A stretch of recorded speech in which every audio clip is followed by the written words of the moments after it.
नमस्कार दर्शकों, राधे राधे। दर्शकों, वैवाहिक जीवन प्रेम पूर्ण रहे, वफादारी रहे, दोनों एक दूसरे के साथ वफादारी के साथ रहें, ईमानदारी के साथ रहें। ये प्रत्येक पति पत्नी में, प्रत्येक जोड़े में ये इच्छा होती है, चाह होती है कि मेरा जो जीवन साथी स्पाउस है वो मेरे प्रति वफादार रहे। आज हम कुछ ऐसे योग के बारे में बात करेंगे जहां वफादारी नहीं रहती है। व्यक्ति का स्वभाव, उसकी प्रवृत्ति इस तरह से बन जाती है कि वो लाख प्रयास करे लेकिन अपने आप पर नियंत्रण नहीं रख पाता है और वो मार्ग भटक जाता है। जी हाँ दर्शकों, आज हम बात करेंगे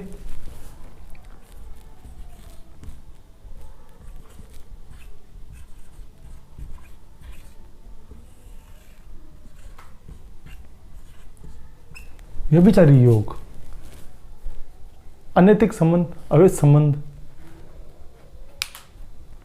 किस प्रकार से कुंडली में बनते हैं, कैसे योग होने पर व्यक्ति न चाहते हुए भी अपना नियंत्रण खो बैठता है और चरित्र पतन कर बैठता है।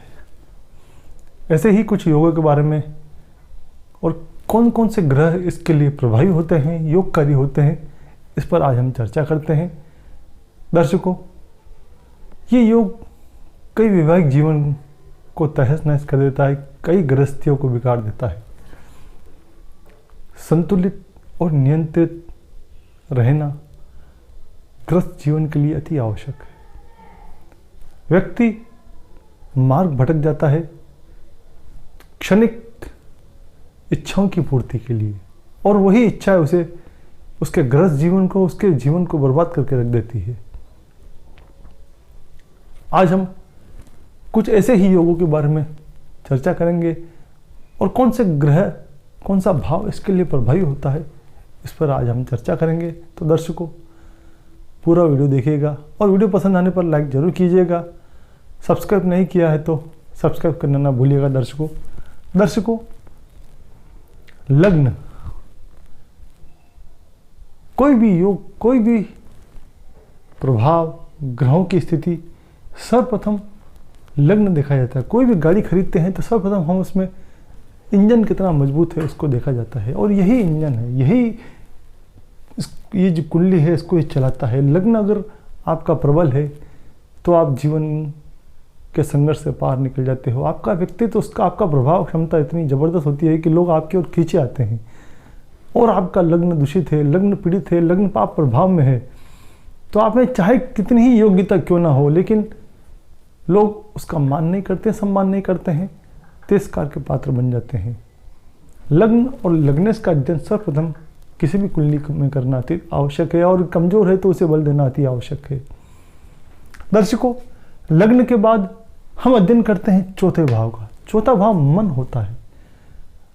अगर यहाँ पाप प्रभाव है, क्योंकि मन में इच्छाएं होती, कामनाएं होती हैं, वासनाएं होती हैं, सभी कुछ मन से देखा जाता है, और यही मन, इसका जो सुख है वो प्रेम है, और प्रेम ही व्यक्ति को चरम सीमा पर ले जाता है, उसका जीवन सुखद करता है, और प्रेम ही उसके जीवन को बर्बाद कर देता है। तो उसके बाद पंचम भाव, चतुर्थ भाव मन का है, सुख का है, क्योंकि सुखेश कहा गया है, और जो सुख आपको चाहिए विवाह सुख में, प्रेम के सुख में, वो सब यहीं से देखा जा सकता है। और उसके बाद ये पंचम भाव प्रेम का हुआ। फिर सप्तम भाव की बात करें, स्पाउस का, पति पत्नी का, स्त्री है तो पति का और पुरुष है तो पत्नी का, स्पाउस का भाव सप्तम भाव हुआ। अष्टम भाव इसके सुख का हुआ, और द्वादश भाव सैया सुख, इच्छाओं की पूर्ति का सुख, काम वासनाओं का सुख, ये सब द्वादश भाव हुआ। तो आपके जीवन में विवाहेतर संबंध है, अवैध संबंध है या नहीं है, तो इसके लिए लग्न, चतुर्थ भाव, पंचम भाव, सप्तम भाव, अष्टम भाव और द्वादश भाव, और इनके जो पति हैं, भावेश हैं, इन भाव के जो स्वामी हैं, इसका अध्ययन भी अति आवश्यक है। भावाधिपति कौन सा ग्रह है और वो इन भावों में से किससे संबंध बना रहा है, ये देखना अति आवश्यक। लग्नेश का पंचमेश से संबंध है तो रसिक प्रवृत्ति का प्रेम उसके लिए सर्वोपरि, शुद्ध प्रेम करना पसंद करता है। और यही अगर पाप प्रभाव है, पाप प्रभाव शनि, मंगल और राहु, ये पापी ग्रह हैं, ये भ्रमित करते हैं, ये मार्ग से भटका देते हैं। अब हम बात करते हैं प्रेम। प्रेम के लिए कौन सा ग्रह जरूरी है? चंद्रमा मन का कारक, लग्नेश इस इंजन का स्वामी, शुक्र वीर्य का कारक, काम उत्तेजनाओं का कारक, अनियंत्रित काम का कारक। काम आपका नियंत्रित है, अनियंत्रित शुक्र को देखकर मालूम चल सकता है कि शुक्र पर कौन कौन से प्रभाव उसे किस प्रकार से भ्रमित करते हैं। पंचमेश का और सप्तमेश का संबंध है तो व्यक्ति जिससे प्रेम करता है उसे शादी करता है। लेकिन यहां पर पाप प्रभाव है, चंद्रमा और शुक्र जैसे ग्रह बैठे हुए हैं और उस पर मंगल, राहु, शनि की दृष्टि है, तो उस प्रेम को वो अनियंत्रित कर देता है। वो वहां संतुष्टि, उसको सेटिस्फेक्शन कहीं नहीं मिलता है। प्रेम किया, विवाह किया, संतुष्ट नहीं हुआ, फिर दूसरा प्रेम कर लेता है, अवैध संबंध बना लेता है, किसी और की ओर भटक जाता है वो। मंगल राहु, क्योंकि मंगल में अत्यधिक ऊर्जा है और राहु माया है, वो छल करता है, वो बुद्धि भ्रमित करता है, वो उसे लगता है कि नहीं यहाँ सुख नहीं है, असैटिस्फेक्शन की भावना ही राहु है, असंतुष्ट हमेशा बना रहता है राहु वाला आदमी, क्योंकि वो नशा है। नशा करने से किसी को संतुष्टि मिली क्या?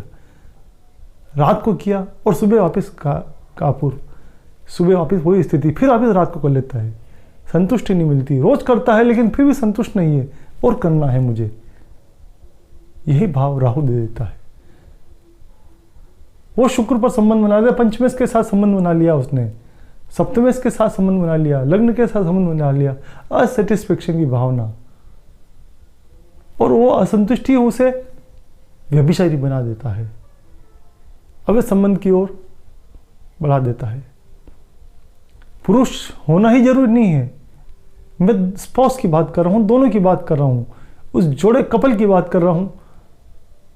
स्त्री भी हो सकती है और पुरुष भी हो सकता है। अगर उसकी लग्न, चतुर्थ या पंचम सप्तम का संबंध है और उस पर पाप प्रभाव है तो व्यक्ति अवैध संबंधों की ओर बढ़ जाता है। पंचमेश अष्टम में गया और पाप प्रभाव, पापी प्रभाव की दृष्टि, मंगल लग्न में बैठा हुआ उसको देख रहा है तो भी अवैध संबंध बन जाते हैं। राहु बैठा हुआ है, राहु 12वें भाव में बैठकर अष्टम भाव को देख लिया, अवैध संबंध की ओर ले जाएगा। द्वादश भाव का राहु अवैध संबंध की ओर ले जाएगा, क्योंकि वो सैया सुख है। उत्तेजना को अनियंत्रित कर देता है। शुक्र 12वें भाव में हालांकि उच्च का होता है लेकिन भोग विलास की ओर ले जाता है, और उस पर मंगल, राहु, शनि जैसे ग्रहों का प्रभाव हो जाता है तो वो भी अनियंत्रित कर देता है। पंचमेश प्रेम और ये मंगल ही सुख, पति पत्नी का सुख, इन दोनों का संबंध। मंगल यहां बैठ गया, चतुर्दृष्टि डाल दी, अवैध संबंध की ओर ले जाएगा। शनि यहां बैठ गया और उसने 10वीं दृष्टि डाल ली। शुक्र यहां बैठा हुआ है और शनि यहां बैठकर उसको देख लिया, अवैध संबंध की ओर ले जाएगा। एक और योग की बात करें, चंद्रमंगल, चंद्रमंगल का संबंध भी अवैध संबंध की ओर ले जाता है, क्योंकि चंद्रमा मन का कारक है। मन नियंत्रित रहे तो व्यक्ति का चरित्र नियंत्रित रहता है, और मंगल जैसा ऊर्जावान ग्रह उस मन को अनियंत्रित कर देता है तो क्षणिक समय के लिए कभी भी वो तुरंत बहक जाते हैं। फिर भले ही पछताएं कि मैंने क्या किया, लेकिन वो तुरंत क्षणिक आवेश उसको पथभ्रष्ट कर देता है। फिर राहु जैसे ग्रह का प्रभाव, राहु जैसे ग्रह उस पर माया डाल देते हैं चंद्रमा की ओर। चंद्रमा राहु का संबंध है, मंगल राहु का संबंध है, तो उस पर वो अपना आवरण राहु डाल देता है कि नहीं, जो कर रहा है अच्छा कर रहा है, संतुष्टि स्वरूप रही है, संतुष्टि मिल रही है तो करते चलो। यही राहु भ्रमित करता है। और एक योग बताता हूं, शुक्र बुध। शुक्र काम वासना है और बुध विवेक है। ऐसा व्यक्ति अपनी इच्छाओं की पूर्ति के लिए, अपने स्वार्थ के लिए, जहां उसको स्वार्थ नजर आता है वो कार्यों कर लेता है। और शुक्र पर बुध का प्रभाव उसका विवेक को भ्रमित कर देता है, उत्तेजना को अधिक बढ़ा देता है, अनियंत्रित कर देता है, क्योंकि बुध राजकुमार है। उसमें वो सोचने समझने की क्षमता नहीं, क्योंकि छोटा कुमार बालक बताया गया है। उसे जहां खुशी मिल रही है वो कार्य कर लेता है, और शुक्र के साथ बैठ जाता है तो उसे केवल और केवल भोग विलास में ही खुशी मिलती है, उसी और वो बढ़ता जाता है। स्त्री हो या पुरुष, शुक्र बुध की युति पंचम भाव में, सप्तम भाव में, एकादश भाव में, चतुर्थ भाव में, लग्न में, अष्टम भाव में अगर शुक्र बुध बैठे हुए हैं तो ऐसे व्यक्ति भी अवैध संबंधों की ओर निकल पड़ते हैं। चंद्र राहु का संबंध यह भी यही कार्य करता है। मंगल शुक्र का योग भी पथभ्रष्ट करने में बहुत योगदान देता है, क्योंकि शुक्र जहाँ वीर्य का कारक है तो मंगल रज का कारक है।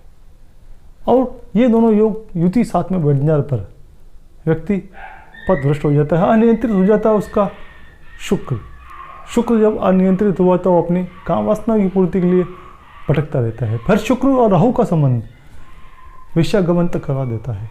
शुक्र राहु का साथ बैठना ग्रस्त जीवन के लिए नुकसानदायक होता है। पंचम भाव में शुक्र राहु का संबंध, सप्तम भाव में, अष्टम भाव में, द्वादश भाव में ये शुक्र राहु का संबंध चतुर्थ भाव में हो तो भी व्यक्ति को जीवन भर इन वासनाओं के पीछे दौड़ता रहता है। वो उसे कहीं संतुष्टि नहीं मिलता ही, वो हमेशा भटकता रहता है। वो इसको परम सुख समझता है लेकिन कहीं संतुष्ट नहीं हो पाता है। वो हमेशा पथभ्रष्ट और निम्न स्तर का बन के रह जाता है। शुक्र राहु का संबंध, क्योंकि अप्राकृतिक संबंध बनाने में इन्हें रुचि रहती है, अप्राकृतिक कार्य करने में इसे रुचि रहती है। कई आपने समलैंगिक संबंधों के बारे में, गैर संबंधों के बारे में सुना होगा, तो यही सब शुक्र राहु का प्रभाव है। शुक्र राहु का संबंध बहुत दुखदायी हो जाता है, वैवाहिक सुख को पथभ्रष्ट कर देता है, प्रताड़ित कर देता है, दूषित कर देता है। और हम कुछ राहु के योगों की बात करें तो शनि बुध का संबंध, हालांकि शनि नपुंसक ग्रह है और उसका शुक्र के साथ बैठ जाना, अगर शुक्र पक्ष बल में मजबूत है, ज़्यादा अंशों में चला हुआ है, अंशों में मजबूत है, उच्च का है, तो शनि का साथ उसे पथभ्रष्ट कर देता है, अवैध संबंध की ओर ले जाता है। लेकिन अगर शुक्र कम अंशों का है, कहीं सूर्य से अस्त है, तो वो वैराग्य की ओर भी ले जाता है, इस विरक्ति की ओर भी ले जाता है, नपुंसकता की ओर भी ले जाता है। ये हमने पिछले एक वीडियो में, नपुंसकता वाले वीडियो में हमने आपको बात कही। शुक्र और शनि का संबंध, अंशों का अध्ययन कर लेना चाहिए इसमें। द्वादश भाव पाप पीड़ित है तो भी ये योग आपके लिए नुकसानदायक है, वैवाहिक जीवन को पथभ्रष्ट कर देता है, तहस नहस करके रख देता है। दर्शकों, आज हमने बात की व्यभिचारी योग, अनैतिक संबंध जीवन को कैसे पीड़ित करते हैं, कौन से योग कुंडली में होने पर इस प्रकार की योग बनते हैं। पूरा वीडियो देखा इसके लिए आपको सहृदय धन्यवाद। दर्शकों, वीडियो पसंद आए तो लाइक जरूर कीजिएगा, सब्सक्राइब नहीं किया है तो सब्सक्राइब करना ना भूलिएगा। दर्शकों, जय श्री कृष्ण।